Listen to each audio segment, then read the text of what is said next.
Hola, buenos días. Vamos a continuar entonces con esta parte de rellenos sanitarios y vamos a entrar en los tipos de relleno y capacidad. Esto, aparte de tipo de relleno y capacidad de los rellenos sanitarios, los vamos a dividir en tres partes. La primera, eh, según los rellenos sanitarios, según su topografía, eh, también según la cantidad de residuos que le entran por día y además según lo establecido en el decreto 1784 del 2017. ¿Listo? Entonces tenemos como bibliografía el libro de Jorge Jaramillo, el cual pueden encontrar en la bibliografía final de estas diapositivas, y además el decreto 1784. Entonces vamos con la primera clasificación de rellenos sanitarios. La clasificación de los rellenos sanitarios según, según su capacidad. ¿Listo? Según su capacidad. ¿Cómo así que según su capacidad? Sí, según la cantidad de residuos sólidos que estén entrando a diario al relleno sanitario. Entonces, según la cantidad de residuos sólidos que estén entrando a diario, lo vamos a dividir en tres. Los primeros son los rellenos sanitarios mecanizados. ¿Listo? Estos rellenos sanitarios mecanizados son todos aquellos en los cuales entran más de 40 toneladas por día, dentro de las cuales entonces vamos a tener que tener una maquinaria especial instalada dentro del relleno, pero que va a ser solamente del relleno sanitario, porque encontramos en muchos rellenos sanitarios del país, yo me ha tocado en varios rellenos sanitarios de Antioquia, que las maquinarias son entrando y saliendo, ¿cierto? O sea, porque es una sola máquina para el municipio, entonces a veces el municipio presta la maquinaria al relleno sanitario con el fin de poder que éste pueda trabajar dentro del relleno sanitario. Pero en este caso como tal, no. Dentro de este podemos encontrar entonces diferentes compactadores, ¿cierto? Máquinas compactadoras de gran tamaño. Les adjunto también otro video acerca de cómo construir un relleno sanitario en el cual podemos encontrar entonces otras formas donde vamos a encontrar una maquinaria especializada para dentro de la disposición final, ¿cierto? Sino que en ese video que van a ver ustedes, pues no es un video hecho por mí, sino que es un video de History Channel.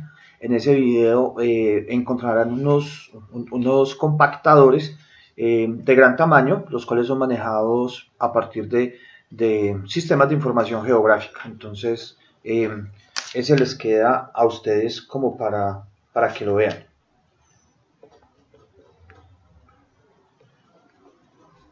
Bueno, también entonces tenemos, entonces dentro de estos llegan pues la maquinaria y va compactando de a poco todos los diferentes residuos sólidos que se están generando ¿dentro de qué? Que se están generando, que están llegando al relleno sanitario, no que se están generando, sino que están llegando al relleno sanitario. Tenemos por otro lado entonces los rellenos sanitarios tipo semi-mecanizado, que estos rellenos sanitarios tipo semi-mecanizado, a ellos entra en total de 16 a 40 toneladas por día. Esto sería la cantidad que estaría entrando de estos diferentes residuos. Listo. Entonces, se utiliza una maquinaria también, pero no tan pesada como la otra. ¿Con qué fin es? O sea, ¿cuál es el fin de poder utilizar esa maquinaria? El fin de utilizar esa maquinaria es la compactación, ¿cierto? Entonces son los que me van a servir con la compactación. Entonces, entre más maquinaria pesada tenga yo, pues obviamente va a ser mayor la compactación porque va a ser mayor el peso sobre los diferentes residuos sólidos. Entonces, de ahí vienen todos estos diferentes apartes. Entonces, se tiene, por ejemplo, maquinaria no tan pesada. Aquí les presento una recolección de residuos sólidos con una maquinaria que posteriormente pues es utilizada dentro del sitio de disposición final. Esto es en el municipio de Puerto Nariño, Amazonas, en el cual entonces encontramos que pues, no se necesitan grandes inversiones para nosotros realizar una buena gestión de los residuos sólidos. Miren que aquí podemos observar cómo ellos están depositando, tienen un sistema de separación, algo pues muy, pues no con grandes parafernalias, pues esta forma de recolección, pero completamente efectiva, porque dentro de cada una de estas canecas van separados cada uno de los residuos, ¿cierto? Entonces, ¿qué es inservible? ¿Qué es orgánico? Orgánico fermentable y qué es material reciclable. Son separados ahí mismo y entonces ya pues se hace la debida separación de cada uno de estos residuos, pues completamente viable. Y como podemos ver, pues esta es una de las calles principales del municipio. Entonces pues obviamente no hay para que entre un vehículo recolector de gran tamaño, pues no tendría presentación eso. Entonces se hace a partir de eso. Entonces miremos que es una maquinaria muy baja. Obviamente la compactación va a ser menor porque no estamos hablando de un vehículo compactador, sino un vehículo recolector de residuos sólidos. Y como les había dicho, una de las ventajas, uno de los cambios sustanciales que tuvo nosotros veníamos, uno de los cambios sustanciales que introdujo el decreto 2981 del 2013 es acerca de que nos dicen de la no necesidad de tener un vehículo compactador para la recolección de los residuos sólidos, sino que la recolección de los residuos sólidos se pueden hacer en diferentes tipos de vehículos, pero que estos vehículos solamente sean utilizados con este fin, ¿cierto? Para dicha recolección. Entonces acá tenemos pues como un claro ejemplo de este. Por el otro lado, aquí ya sí, la mayoría de nuestros rellenos sanitarios, pues de los no regionales, sino de las pequeñas poblaciones, que son todos aquellos entonces donde nos entran menos de 15 toneladas por día, ¿cierto? En estos rellenos que nos entran menos de 15 toneladas por día, entonces aquí sí es donde empezamos a tener nosotros los problemas, porque miren que este es el compactador, es simplemente un rodillo, es muy, pero muy pesado, demasiado pesado, para que lo utilice una sola persona. Entonces, no es que no necesitan equipos pesados, sí, sí necesitan equipos pesados, ¿cierto? Sino que, pues, realmente, la verdad, pues, no hay plata con que compran instrumentos. Es más, ni siquiera hay plata para pagarle bien al personal. Entonces, encontramos rellenos sanitarios donde trabaja una sola persona. Como también encontramos rellenos sanitarios o municipios en los cuales, por ejemplo, se tiene una sola macroruta, ¿cierto? Entonces, por decir algo, la recolección la hacen los lunes y los jueves. Y el resto de semana, cuando la cuadrilla no está recolectando, está colaborando dentro del relleno sanitario.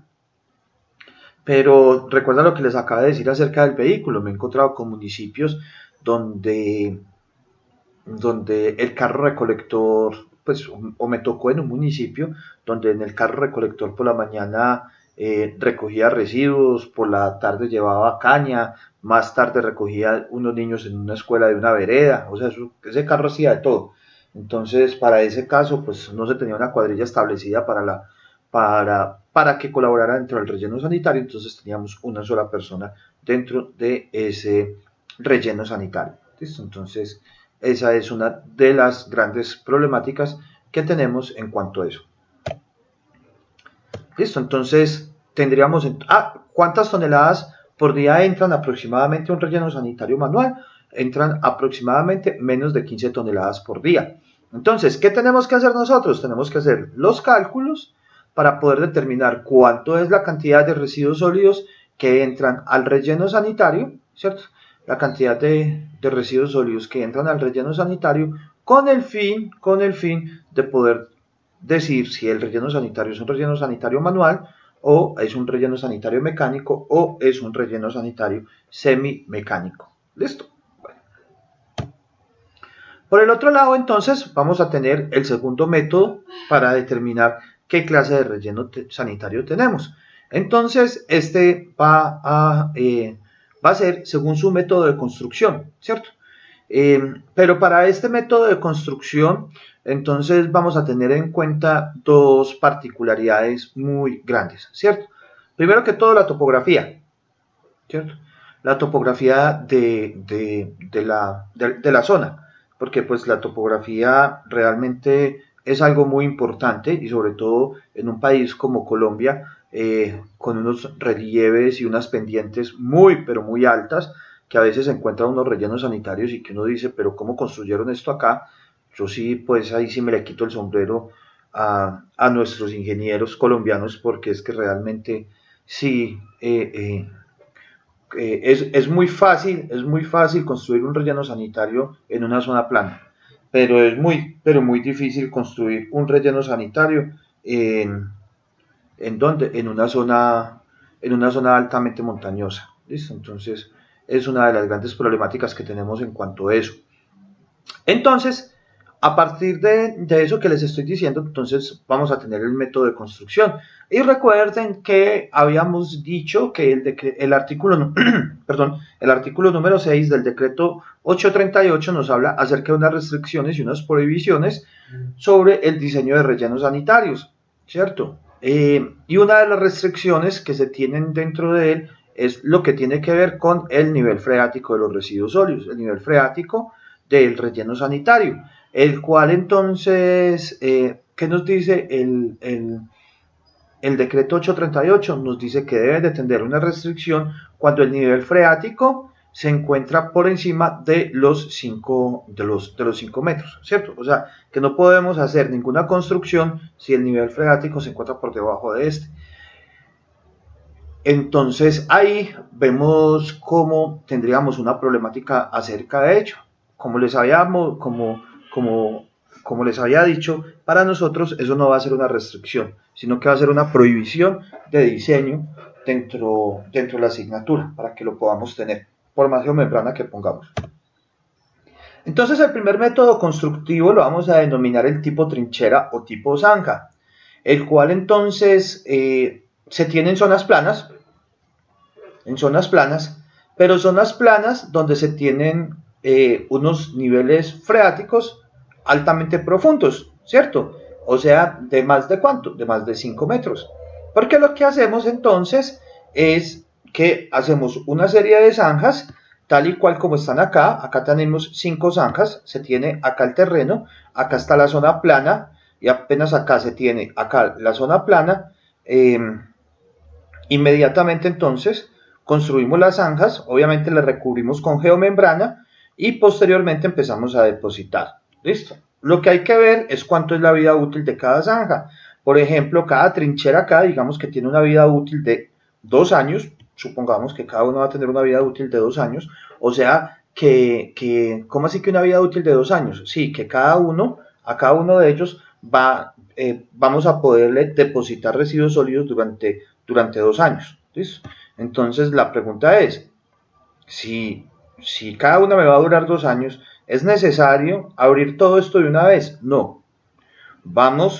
Abrimos la primera, empezamos a depositar sobre ella y paralelamente vamos abriendo la otra. ¿Y qué pasa con el suelo que quedó después de yo abrir esta trinchera acá? Vuelvo y lo deposito ahí y es el que me va a servir como material de cobertura. ¿Listo? Las profundidades van a depender de dos cosas. Primero, si es un relleno sanitario mecánico o un relleno sanitario manual. ¿Por qué? Porque en un relleno sanitario mecánico vos tenés una infraestructura altamente establecida y tenés maquinaria pesada con la cual podés trabajar a ciertas profundidades, ¿cierto? Con todas las seguridades del caso. Mientras que en un relleno sanitario manual, no. Recuerden lo que les acabé de decir. En un relleno sanitario manual tengo a veces hasta una sola persona. Entonces imagínense si yo hago un hueco de 4 metros, ¿cómo voy a meter una persona acá? ¿Cierto? O sea, realmente hay que hacer curso de alturas cuando se tienen unas profundidades superiores a los 2 metros o se están por encima de los 2 metros. Entonces ahí es donde tenemos que ver cada una de estos diferentes apartes para que lo tengamos muy pero muy en cuenta. Listo. Entonces, ojo con eso, de que me va a depender tanto del nivel freático como de la clase de relleno sanitario bajo la cual yo estoy trabajando. El largo, pues ya depende de varios, pues del largo que nosotros le vayamos a poner al relleno. Y por el otro lado vamos a tener el ancho, ¿cierto? ¿Cuánto va a ser el ancho de la trinchera? Debe de ser como mínimo el ancho del número de vehículos recolectores que se puedan encontrar dentro del relleno sanitario en menos de 5 minutos. ¿Listo? ¿Por qué? Porque es que si lo hago más pequeño, entonces lo que va a generar es un taco dentro del relleno sanitario, porque entonces es un carro entrando, el otro saliendo, pero entonces no cabe. No, entonces por eso debo de tener esas particularidades dentro de cada uno de ellos. ¿Listo? Entonces, pilas con el trinchera, que el trinchera entonces me va a depender básicamente de qué? De el nivel freático. Por otro lado, miremos aquí ejemplos de trincheras. Aquí estamos en la construcción de una trincherita. Acá miremos pues una trinchera pendiente, pero también nos sirve. Miren que tenemos la primera capa, acá tenemos la tubería, agregamos residuos, otra vez capa. Agregamos residuos, otra vez capa. Miren que nos queda como un sanduchito, ¿cierto? Y a lo último, miren que ya se clausuró y miren en lo que se convirtió. Se convirtió pues en una especie de parque. Acá miren que también una trinchera, depositan acá los residuos sólidos, ¿cierto? Pero acá se tiene la maquinaria. Se tiene maquinaria pesada pues para que los trabajadores puedan salir de ella. El otro método que tenemos también el método área, que este método área lo que sucede es que también es para zonas planas, pero bajo las cuales no puedo ¿qué? No puedo abrir trincheras, no puedo abrir huecos, y pueden ser por dos cosas. ¿Por cuáles? Primero, el nivel freático, puede ser el nivel freático, o segundo, que tengo una roca ahí enterrada que me tendría que poner pues a volar ahí, todo eso, entonces no es factible pues construir, profundizarme. Entonces, para ese caso, lo que yo tengo que hacer es impermeabilizar la parte superficial del suelo y sobre ella empezar a trabajar. ¿Listo?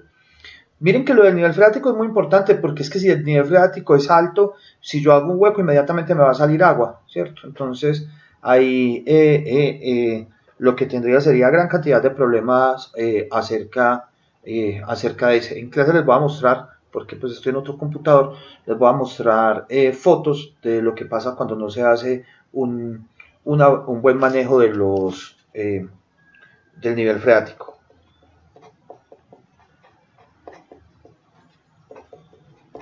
Aquí lo apunto. Y entonces, miren lo que tenemos entonces. Vamos construyendo como si fueran unas especies de mesetas, ¿cierto? No podemos dejar eso como una sola montaña porque realmente desde el punto de vista de gestión del riesgo no se podría, ¿cierto? Entonces le vamos dando estabilidad por completo al talud y vamos descargando así cada uno de los residuos sólidos. Además vamos determinando la celda diaria. El tercer método sería el método rampa o tipo pendiente, el cual entonces lo que yo tengo es una pendiente de una montaña, y al tener la pendiente de la montaña, entonces lo que hago es trabajar como si le estuviera dando, como si estuviera haciendo un talud dentro de una montaña, ¿cierto? Entonces por eso se llama tipo pendiente o tipo rampa, porque lo que me queda son como una serie de escalones. Listo. Los invito a que busquen fotografías acerca de, por ejemplo, el relleno sanitario curva de Rodas. El curva de Rodas es un tipo pendiente, el de México, Giraldo,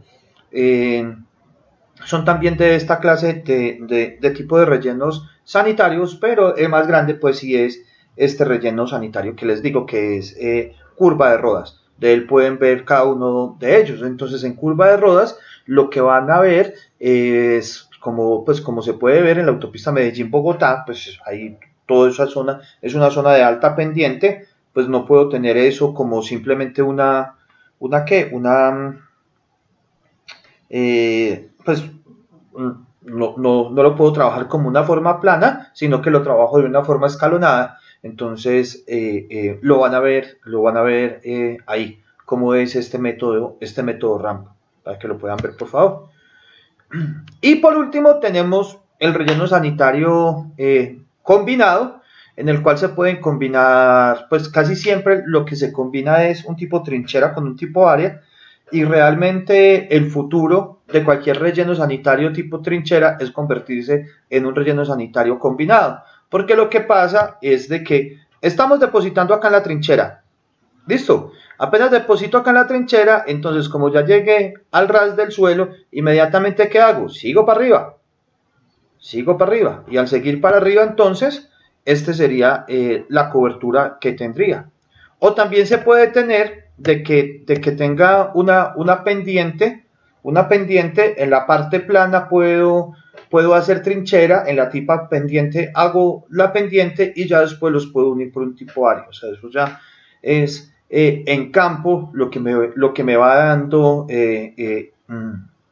las diferentes formas de trabajar de cada uno de ellos. Listo, para que lo tengamos muy, pero muy en cuenta. Y por último, entonces, vamos a tener otra categorización de los rellenos sanitarios según lo establecido en el decreto 1784 del 2017, que son tres categorizaciones, ¿cierto? Tenemos una categoría 1, donde tenemos gran cantidad de rellenos sanitarios, o sea, rellenos sanitarios a los cuales entran máximo por día 50 toneladas, esto los vamos a tener categoría 1, como les digo, son rellenos sanitarios de pequeñas poblaciones, Vamos a tener rellenos sanitarios categoría 2, que son mayores de 50 hasta 500, que son, por ejemplo, como el relleno sanitario de Ibagué, Manizales, Cúcuta, eh, ¿cuál más? Pasto, ¿cierto? Que son regionales. Tenemos una categoría 3, que ya sí son muchísimo más grandes, que son como, por ejemplo, Pocitos ¿Pocitos en dónde? Pocitos en Barranquilla, estaría dentro de esta categoría. Y Pradera a veces está en categoría 3 o categoría 4, porque es mayor a 3.000 toneladas, puede estar en esta categoría 4, y Doña Juana, pues, en caso tal de que sea considerado como relleno sanitario. Estos serían entonces las clasificaciones de los rellenos sanitarios, y prontamente nos volvemos a ver, pero ya con ejercicios que tengan que ver con para poder determinar los diferentes tipos de rellenos. ¿Listo?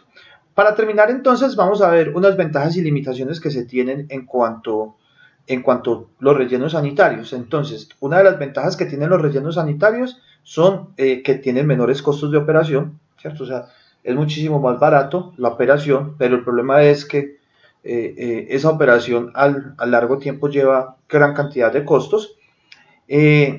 Es un método completo y definitivo para la disposición final de residuos sólidos. Se puede generar empleo de mano de obra poco calificada. Realmente, pues, sí se tienen personas, se pueden contratar personas de la zona y todo, pues, o sea, es un buen sitio para generar trabajo. En el video que van a ver ustedes se recupera gas metano, acá en Colombia no, pues son poquiticos los que recuperan gas metano. Eh, el lugar de emplazamiento puede estar cerca a los cascos urbanos. Miren que, por ejemplo, nos hablan de las restricciones a que lo que sí no puede estar es a menos de 1 kilómetro de la zona urbana.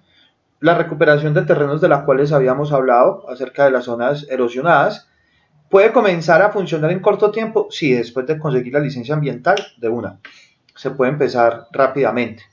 Puede recibir gran cantidad de residuos sin necesitar incremento de personal en un caso de contingencia. ¿Qué limitaciones tenemos? Consiga para el terreno, ese es el problema, porque las personas alrededor siempre no van a estar muy de acuerdo con esto. ¿Por qué? Porque hay un rápido proceso de urbanización. Entonces, el botadero a cielo abierto de nosotros que tuvimos, eh, que era Moravia, quedaba a las afueras de la ciudad, pero de un momento a otro quedó en medio de la ciudad. Se construyó Curva de Rodas a las afueras de Bello y a las afueras de Medellín, y ya está completamente conurbano esa zona ya. Lo mismo pasó con el relleno sanitario de Doña Juana, en el cual entonces se tenía al sur de Bogotá en la salida para Villavicencio, pero realmente ya está completamente conurbanizado toda esa zona ya, entonces por eso. Eh, lo que siempre les he dicho, es muy fácil convertir un relleno sanitario en un botadero a cielo abierto. Uno para convertir un relleno sanitario en un botadero a cielo abierto, solamente lo único que necesita es desidia del personal y, y un buen aguacero. Y con eso ya vean, ahí quedó. Por eso es que hay que tener muy, pero muy en cuenta todas esas cosas. Después de clausurado, pues el tal es que no se construyan viviendas o escuelas dentro de ellos. ¿Listo? Lo otro es de que un relleno sanitario se clausura y toca seguir dejando un personal allá, un personal que se encargue de qué, del monitoreo del relleno. Puede causar un impacto ambiental a largo plazo si no se hacen bien esos monitoreos. Eh, Obvio, las zonas alrededor del relleno sanitario se van a evaluar inmediatamente, y la otra pues es que no se puede, pues no es un sitio para recibir residuos peligrosos. ¿Listo? La parte de diseño de rellenos sanitarios, entonces les queda a ustedes como lectura complementaria. Hasta luego, muchísimas gracias.